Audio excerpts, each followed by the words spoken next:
Joel 1. Devastación de la tierra por la langosta. Joel no se limita a una simple biografía, sino a la identificación de un punto de ruptura en el ciclo de la conciencia colectiva de Judá. Algunos eruditos lo sitúan en el siglo IX a.C., periodo de Joás, y otros tras el exilio babilónico, siglo V a.C. Pero esta misma ambigüedad es una pista. Joel aparece cuando la cizaña ha permeado tanto la estructura rituálica que el sistema ya no puede sostenerse.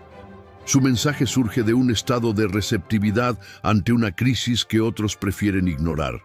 Versículo 1. Palabra de Jehová que vino a Joel, hijo de Petuel, el umbral de la apertura y la recolección de la verdad.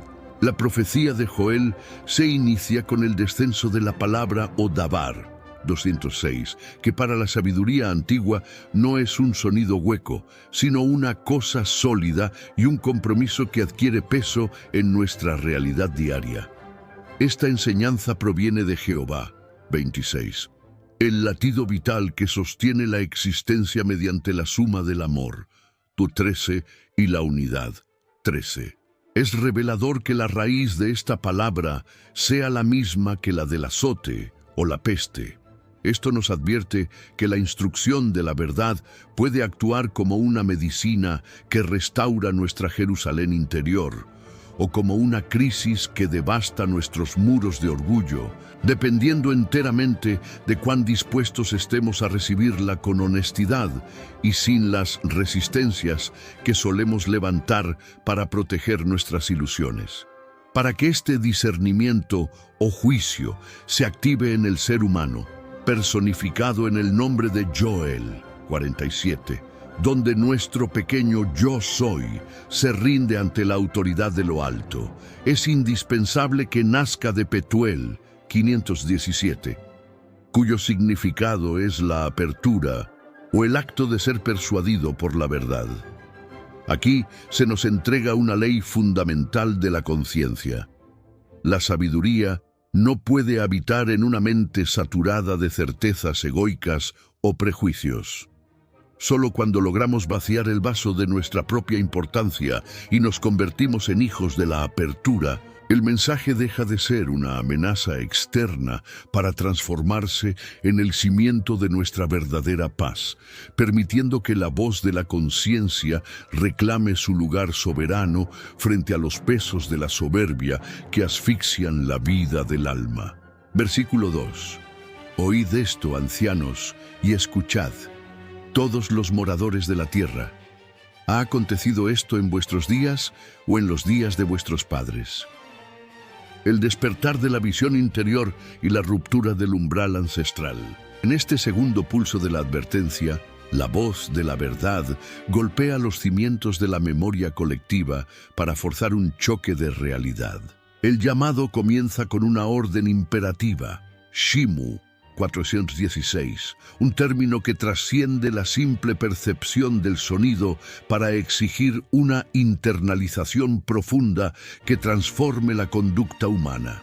No es el volumen de la voz lo que importa, sino el peso del compromiso que se adquiere al comprender el mensaje. A este llamado se suma el acto de inclinar el oído Ha-Asinu, 79, una frecuencia que vibra en sintonía con el conocimiento real o Deá. Se nos pide agudizar los sentidos del alma para distinguir las grietas que han comenzado a aparecer en la fachada de nuestra realidad cotidiana, prestando atención a los detalles que el orgullo suele ignorar. El profeta se dirige primero a los ancianos o sekenim, cuyo peso numérico de 207 los conecta directamente con la luz, Or, y los secretos, Ras. Ellos son los custodios de la sabiduría procesada por el tiempo, los registros vivientes que deben comparar lo que ven con lo que ha sido grabado en el corazón de las generaciones. La convocatoria se extiende a todos los moradores de la tierra, Eretz, 291, una palabra que en su raíz nos remite a la voluntad o el deseo, Ratzon. Esto nos revela que el escenario del mundo físico es el campo donde nuestros deseos se manifiestan y cobran forma tangible. Al lanzar la pregunta sobre si algo similar ha acontecido en los días de los antepasados, se activa una auditoría de la conciencia que busca exponer una anomalía sin precedentes: la saturación de pensamientos oscuros que ha llevado al colapso de las estructuras sociales y espirituales conocidas. Se nos advierte que estamos ante un evento que rompe la lógica de los padres para obligar al ser humano a despertar de su comodidad. Las herramientas de defensa heredadas y los muros de negación construidos por las tradiciones del pasado ya no son suficientes para contener la devastación. Es el fin de la zona de confort de la tradición, exigiendo que la conciencia abandone sus viejos hábitos para buscar refugio en una mente unificada y purificada. Versículo 3. De esto contaréis a vuestros hijos, y vuestros hijos a sus hijos, y sus hijos a la otra generación. La cadena de custodia de la sabiduría y el cimiento del mañana. En este tercer pulso del mensaje, el profeta establece la responsabilidad ineludible de transmitir el peso de lo vivido para que la esencia de la verdad no se pierda en las nieblas del olvido. El mandato comienza con la acción de contar, Saperu, cuya raíz nos abre un horizonte de significados profundos. De ella nacen el relato, la numeración y el brillo del zafiro. Contar una experiencia a la descendencia hasta que adquiera la transparencia de una piedra preciosa, dándole un nombre, Shem, e identidad en la realidad de quienes nos escuchan, pues ambos conceptos comparten la cifra de 340. Al dotar de un nombre y un brillo al testimonio, evitamos que los engaños del orgullo borren las huellas de las lecciones aprendidas en el campo de batalla de la conciencia, impidiendo que la maleza de la confusión eche raíces en el futuro. Esta herencia se entrega directamente a los hijos, Bnei, término que con su valor de 62 nos remite al esplendor, Ziv, y sobre todo a la labor de construir, Bana. En la arquitectura de la vida, un hijo representa la extensión del edificio familiar.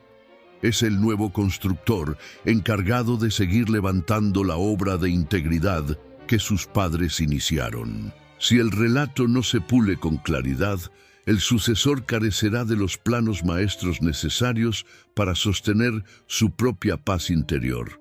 Así, cada generación, Dor, se manifiesta como un ciclo protector, similar a los anillos de un árbol que sostienen y guardan lo que vino antes.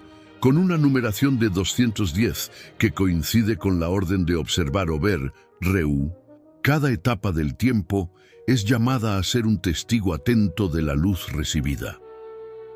Este mandato asegura que el discernimiento no sea un evento aislado, sino un flujo constante que blinda la memoria colectiva, garantizando que cada nuevo habitante de la Jerusalén interior nazca con la capacidad de identificar la aridez del ego antes de que ésta devore sus frutos. Versículo 4. Lo que quedó de la oruga comió el saltón, y lo que quedó del saltón comió el revoltón, y la langosta comió lo que del revoltón había quedado. La anatomía del consumo sistémico y la erosión de la paz interior. Este versículo describe una reacción en cadena de vacío absoluto, donde nada se desperdicia, pero en sentido negativo. No estamos ante un simple desastre agrícola, sino ante la fórmula de la erosión total de la conciencia humana, que opera mediante 4 etapas de degradación sistemática, diseñadas para devorar progresivamente los frutos de la rectitud, hasta dejar al ser humano en un estado de sequía absoluta.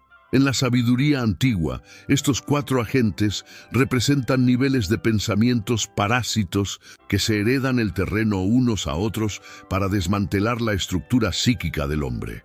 La primera fase comienza con la oruga o gasam, 50, cuya raíz significa cortar, podar o talar. Su peso numérico coincide con la palabra kol, todo. indicando que su función es el corte de la apariencia exterior y la interrupción de la comunicación primaria entre la mente y su fuente espiritual. Es el golpe inicial a la belleza de nuestra intención. A esta le sigue el saltón o arbej, 208, el multiplicador, cuya raíz alude a lo que es numeroso o grande. Su cifra es idéntica a la de Yitzhak, Isaac, que representa el rigor o la fuerza. Aquí el problema se vuelve una multitud de miedos y preocupaciones colectivas que abruman la razón con el ruido del mundo, saturando la capacidad de juicio por puro peso. La devastación continúa con el revoltón o yelek, 140. El lamedor, que se enfoca en chupar la humedad de los brotes tiernos. Esta etapa se vincula con la estrechez de Egipto, Mitzrayim, un lugar donde la energía se consume sin dar fruto real. El lamedor quita la dulzura de la existencia, consumiendo la vitalidad emocional y dejando el alma seca y apática. Finalmente, aparece la langosta o jasil, 108, el consumidor final que acaba con todo rastro de vida. Al ser el doble de la cifra de Dan, juicio 54, representa el juicio final sobre la materia que no fue rectificada, desembocando en una quiebra espiritual donde ya no queda ni el recuerdo de lo que era bueno. Lo más profundo de este proceso es que la suma de estas 4 fuerzas de consumo es 506, la misma cifra de Ahavat Jinam o amor incondicional. Esto nos revela una ley inmutable de nuestra Jerusalén interior. Cuando el ser humano vacía su vida de la generosidad y el amor incondicional, deja un espacio desprotegido que es ocupado mecánicamente por estas corrientes de consunción. Si no cuidamos nuestro campo interior con la limpieza de la intención, las leyes de causa y efecto se encargarán de podarnos, abrumarnos y vaciarnos hasta que, despojados de toda soberbia, nos veamos obligados a buscar nuevamente la raíz pura de nuestra existencia. Versículo 5. Despertad, borrachos, y llorad. Gemid, todos los que bebéis vino, a causa del mosto, porque os es quitado de vuestra boca. La orden de despertad emana de la raíz K-Bet-Se, 211, que describe un despertar brusco, un sobresalto que corta un estado de letargo anterior. Es el mismo valor numérico de Ari, el león, recordándonos que la verdad no nos despierta con una caricia, sino con un rugido que apela al instinto más profundo de supervivencia espiritual. El texto se dirige a los borrachos, shikorim, aquellos cuya percepción ha sido nublada por el exceso de importancia personal, por la embriaguez del poder o por la persecución ciega de deseos que nos desconectan de la realidad. En la vida cotidiana, este estado de borrachera se manifiesta cuando nos encerramos en burbujas de autocomplacencia, ignorando las corrientes de pensamiento que están devorando nuestra paz interior. El vino, yayin, con su cifra de 70, comparte el peso de la palabra sod, el secreto. Esto nos revela que el vino representa la experiencia y el conocimiento que usamos para anestesiar la responsabilidad de nuestros actos. Cuando el profeta ordena llorar y gemir porque el mosto, asis, ha sido quitado de la boca, P, nos está señalando el colapso del sistema de gratificación externa.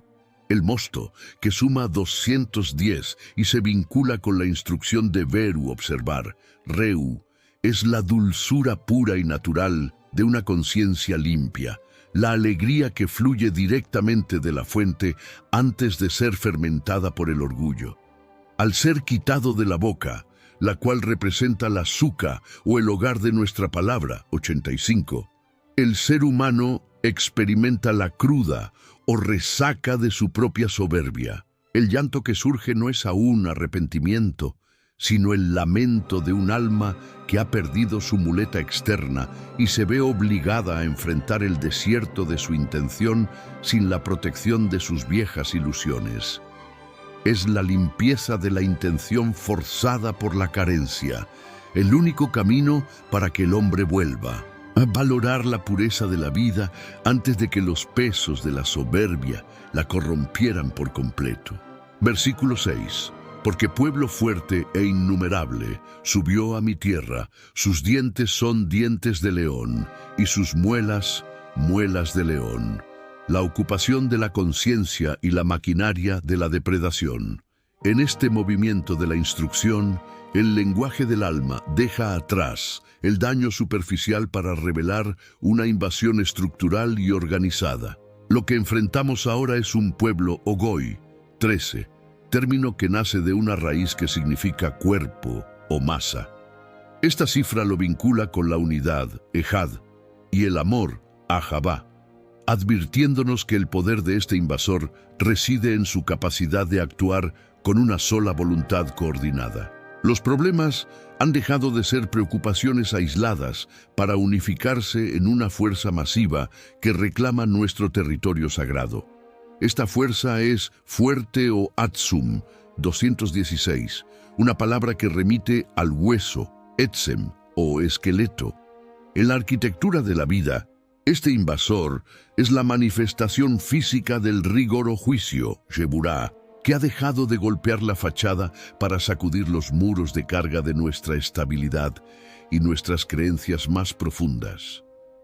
El asalto se describe como innumerable, indicando que la crisis ha superado nuestra capacidad de cálculo y atención. Al perder su número, el problema pierde también su nombre o Shem, 340. Despojando a nuestra realidad de su identidad individual para convertirla en un caos abrumador. La herramienta de esta ocupación son los dientes o Shin, 300, cuyo valor nos conecta con el fuego, Esh.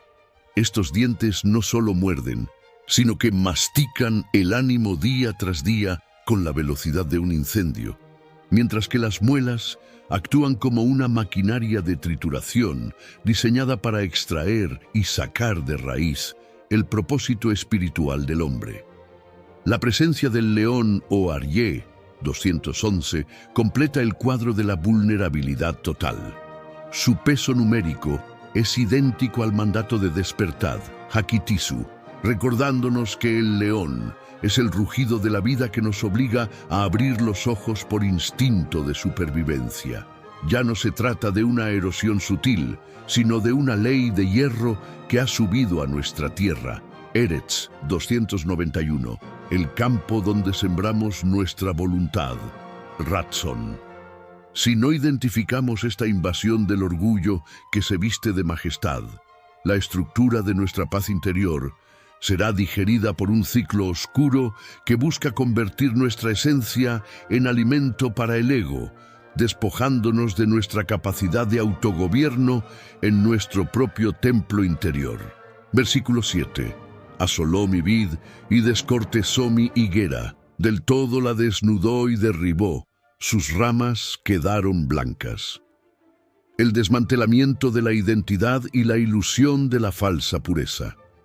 En este punto del relato, el ataque del orgullo, representado anteriormente por el león, alcanza su objetivo más cruel, la destrucción de los dos pilares que sostienen la vida del alma, la vid, Gefen 133, y la higuera, Teena 451.